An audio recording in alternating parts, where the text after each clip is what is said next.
Today's Coaching Coordinator podcast is a segment taken from the Cool Clinic with New England Patriots offensive line coach Dante Scarnecchia. He's now retired, but he retired with a box full of Super Bowl rings after spending 34 years with the New England Patriots organization. This is one of my favorite talks from the Cool Clinic. I had the opportunity to visit with Coach a couple times before the clinic as well as the day of, and he's just an incredible guy, an incredible teacher, very humble in his approach to the game and teaching it and what he's done. And there's a ton to learn from him just in this segment that we shared today. I was talking with Coach Wylie a couple weeks ago, and he said, if I was a head coach, I would get that Dante Scarnecchia clinic talk and have my entire staff watch it. And there's nothing in it as far as a presentation or film, but the insight that he provides into coaching the game, not just coaching offensive line, but in coaching the game in general, I think is invaluable. So I've picked this one because we have the season coming up, and he's going to talk about practice drills and work ethic here. There's a ton for you to take away from this, regardless of what position you coach. The entire talk is available on CoachTube. Look for an offer in the show notes to save on this one, and we'll link that entire talk there. So here's Coach Dante Scarnecchia. When we all got together at SMU with Ron Meyer, Bill Muir was our offensive line coach, and I helped Bill. Bill's a really good football coach, coached in the league a long time, just a hell of a football coach. He's the first guy I ever heard this say, repetition is the mother of learning. I don't think he invented it, but that's what he used to say. And I thought a lot about that, and I think it's true. Repetition is the mother of learning. If you do something over and over and over and over again, you're going to get better at it than what you were at the beginning. But I'm going to put a little caveat in there. I think our job as the coaches is to give players a lot of reps at doing the same thing over and over again, but we got to fine tune those reps, because what are we trying to do if we teach, if we believe that repetition is the mother of learning and we're teaching a skill over and over and over again, what we're trying to do is build a habit. And there's two types of habits. There's bad habits and good habits. We're trying to build good habits. No, fellas, we're trying to build great habits, okay?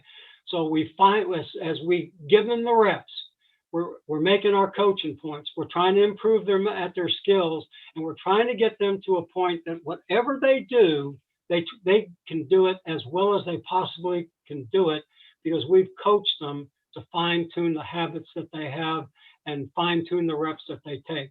That's what coaching, in my estimation, is all about. I think it's important to plan every individual period and explain to the players what you want them to get done. Essentially, we've already talked about that. We're going to use training tapes so that they visually see how we want the drills to be run and how we want them to be run. Okay? Fellas, I hate on-the-field meetings. I refuse to have on-the-field meetings. Once practice starts, we're practicing. And we're hucking and bucking, like Parcells used to say, and we're going as hard and as fast as we can. And there's not a whole lot of verbiage. We're coaching on the run, okay? And we're going at a rate that's their tongues are going to be hanging out as we go, okay? Because we're not having any on the field meetings. I'm not doing that, okay? If we go one-on-one pass protection and it's an 8-minute period, I promise you we're going to get at least 24 reps. And we're going to go right down the road, right tackle to left tackle, and we're going to sub them all out. We're going fast, and we're not waiting for anybody, and we're coaching on the run, okay? We're not going to, take 2 minutes to explain to some guy why he did a one-on-one pass rep, because that takes reps away from everyone else. We're not doing it. It's all about repetition being the mother of learning, and we're going fast, and we're going to try to build their skills, okay? I believe this. After each individual period, okay, we're going to take a 1-minute water break. We're going to hydrate the players. Okay, I think it's important. It's important for two reasons: to keep them hydrated, one, and two, it allows me to set up for the next drill. But I would say this: that 1 minute water breaks, there's two conditions. the helmets don't come off, and no one takes a knee. I just think that's the way you got to do it. We're going to keep you hydrated. We're going to work you hard. Okay. So we're going to work you hard. So we better make sure we keep you hydrated. But once that 1 minute's over, I'm ready to go with the next drill because I think that's the way you got to do things. Now I'm going to say this to you. You can agree with it or not, but it's the way we conduct ourselves. Every player gets coached. Okay. I don't care if he's the 16th player that just got there or the first player that's been there forever. Okay. Every player gets coached. I believe that it's our job as coaches to develop the players within our position group.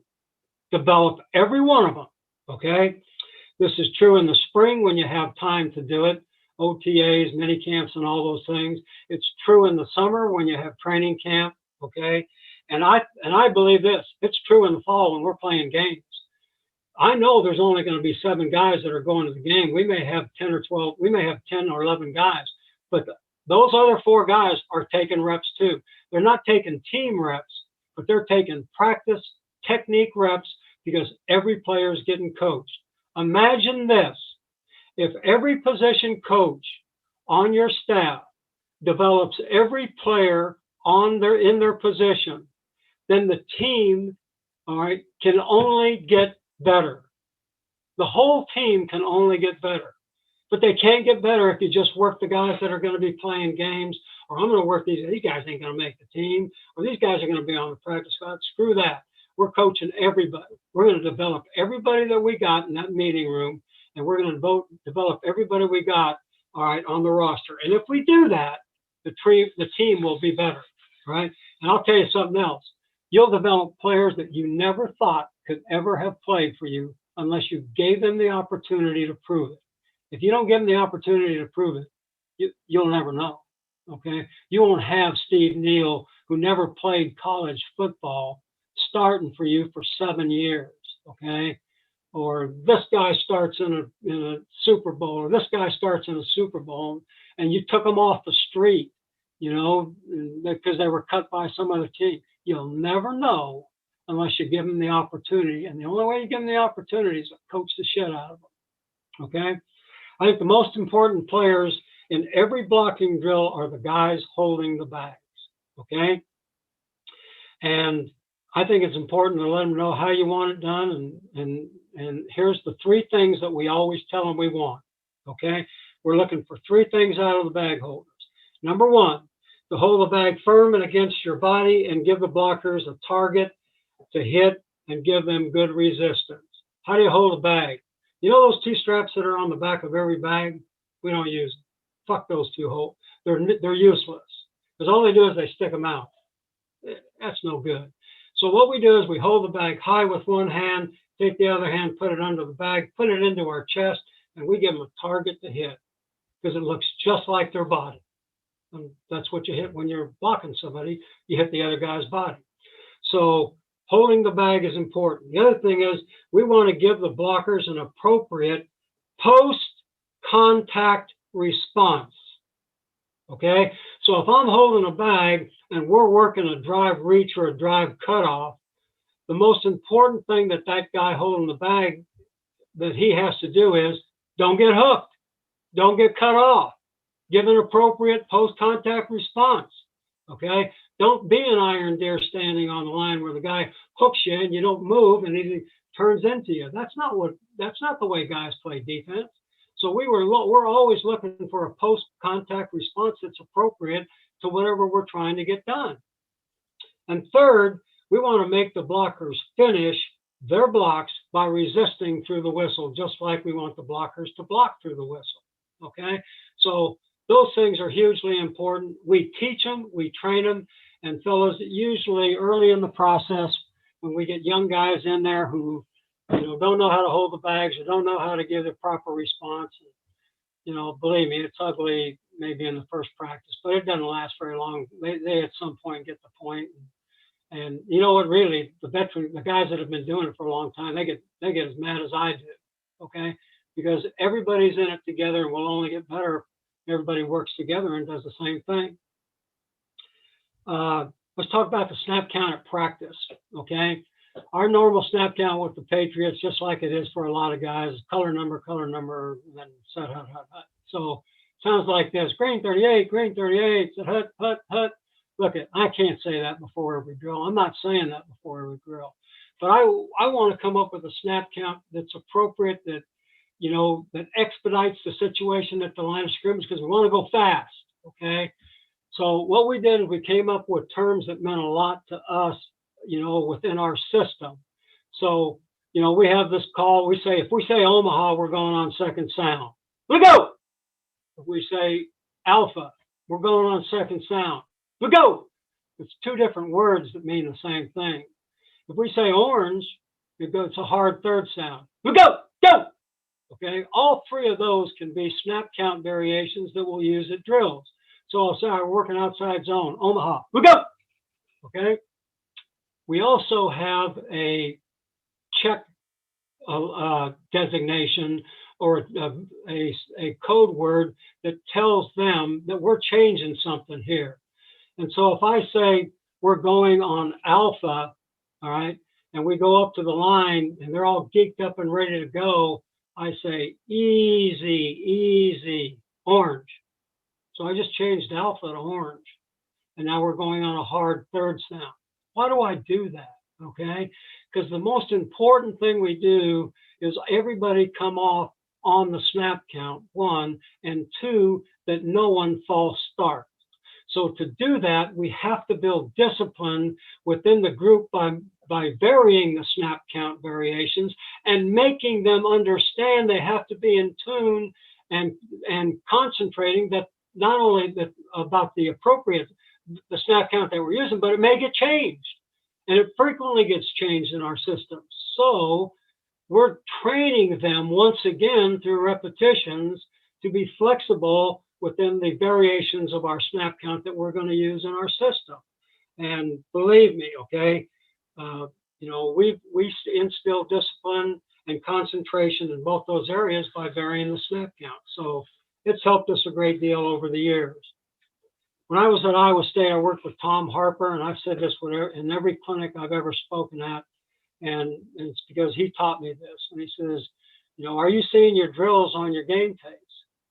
If you're not seeing your drills on your game tapes, fellas, you're doing the wrong drills.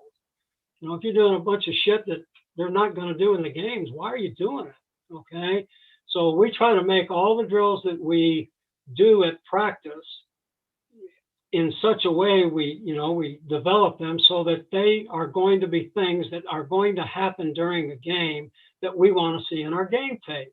Okay, that's what's important to us. So our blocking drills are designed with 6 goals in mind. Okay, number 1, I already said this, we want to develop great habits. Number 2, we want to develop great technique, footwork, hat and hand placement, leverage, 2 types of leverage: physical, pads under pads; positional, my hat between the defender and the point of attack on runs; my body position inside out on the pass rusher, right, between the pass rusher and the launch point. There's physical and positional leverage with every play, all right, and we teach those things along with proper footwork, okay, body mechanics, bend, explosion, and punch. All those things are hugely important to us. Want to develop great combination blocks. Want to work together, okay? Want coordinated fits and hand placement. We want to join the hips. To join the hips, you got to step with the appropriate feet, so we close feet together and then the hips follow, and there's no air, there's no space between the blockers on our double teams. That's important to us, okay? So developing great combination blocks is important. We want to develop communication between the blockers by calling every block in every drill. We call every block against our defense. I don't give a shit if they know them or not. We're calling them because I want them to communicate what's going to happen on the line of scrimmage. I know this. It's a lot easier to tell them to shut up than it is to get them to talk. So we want them to communicate at all times on the line of scrimmage. We want to minimize the risk of penalties, and we do this in 2 ways. And the 2 penalties that kill offensive linemen that are poison are false starts and holding.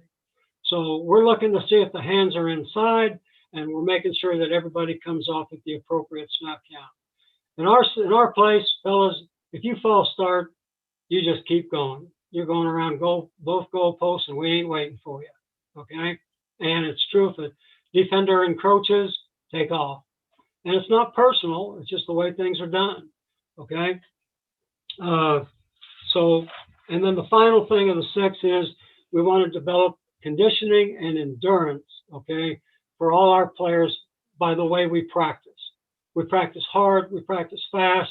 We're not having any meetings on the field. Everything we do with the thought in mind that, we're going to build 1,000 reps in with what they do, and we're going to go as hard as we can. And when it's all said and done, we hope that their conditioning endurance is at the highest level. Just an incredible, some great insight from Coach Scarnecchia there. Again, I highly recommend this one regardless of where you are at in your career, what level you coach at. There is a ton to pick up in this presentation from Coach. It went an hour and 42 minutes. As I said, it was just Coach sitting in front of the camera talking. He was very organized and put together a ton of notes on this, did a little bit of a Q&A at the end. But this is something, whether you are an offensive line coach or a defensive coach, it doesn't matter the position, it doesn't matter the level. A lot to take away from this one. Again, check the show notes for an offer and the link to this entire one. Follow all we're doing at coachingcoordinator.com and follow me on Twitter at Coach K. Grabowski.